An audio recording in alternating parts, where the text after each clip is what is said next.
వేసుకుందాము. టమాటాలు, పట్ట, లవంగం, జీలకర్ర, అల్లము అంతా వేసి గ్రైండ్ చేసుకోవాలి. గ్రైండ్ చేసుకున్నాక లైట్గా కొన్ని 2 minutes అలాగే పెట్టేయాలి. Coming to the other recipe, ఇది మిరియాలు, ఆవాలు, పట్ట, లవంగం వేసుకునేయాలి. ఇది కూడా ఒక 5 minutes పెట్టేయాలి. చేసి ఎర్రగడ్డలు వేయాలి. ఇంగు వేయాలి. ఇదైతే ఇంగువ.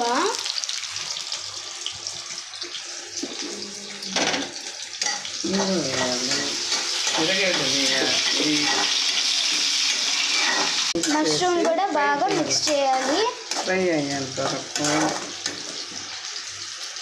కారపులుసు వచ్చేటప్పుడు ఇది వేయాలి. కొన్ని మెంతులు, మళ్ళీ సేమ్ టొమాటో ఏం వేసినాము మష్రూమ్కి అదే వేయాలి. కొంచెం కరివేపాకు అంతా ఫ్రై చేసేసాక మష్రూమ్ని కూడా బాగా మిక్స్ చేసుకుంటే బాగుంటుంది. బాగా మిక్స్ చేసుకుందాము.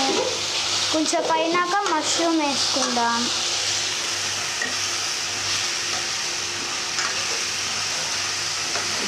కారం కావాలా అంత మిరపపొడి, ఉప్పు, ధనియాల పొడి, పసుపు పొడి, కారం పొడి వేసి బాగా మిక్స్ చేసుకోండి. మష్రూమ్స్ బాగా ఉడికినాక మూత వేసి పెట్టేయండి. మళ్ళీ దించుకోండి. మష్రూమ్ క్లోజ్ అయిపోయింది రెసిపీ. ఇప్పుడు కమింగ్ టు మెంతి కారపులుసు. ఇప్పుడు మనం బాగా మిక్స్ చేసుకోవాలి. రెసిపీ ఇది అయిపోయింది. మళ్ళీ కలుద్దాం.